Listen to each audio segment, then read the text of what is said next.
जानी हम दिल के धड़कन भी हमसे नाराज हो गई।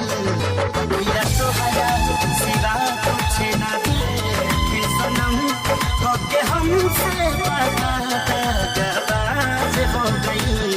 तोहके दिलवा में तोहके दिलवा में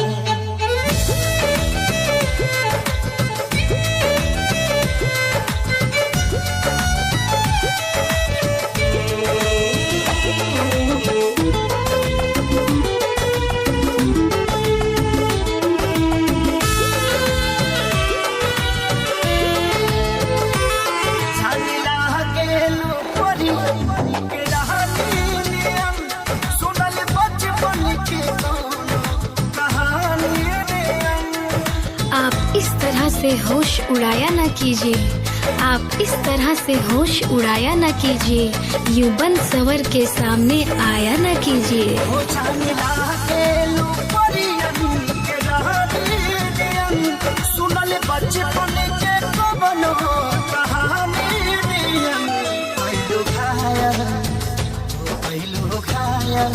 नजरिया झुका के सनम और मुस्की से दिल के इलाज हो गए।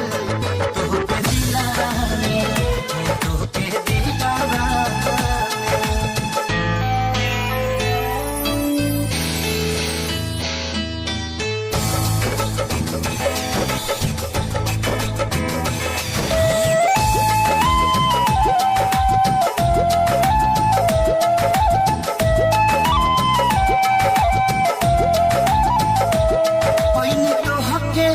खुद के भुला गई हो प्यार में तना लागे तेरा गई हो। जब से उनके तेरी नजर दिल के पार हुए, जब से उनके तेरे नजर दिल के पार हुए, मजा ऐसा आया कि हम शिकार बार बार हुए। ओ तो हके खुद के भुला गई हो प्यार में तना लागे तेरा गई हो।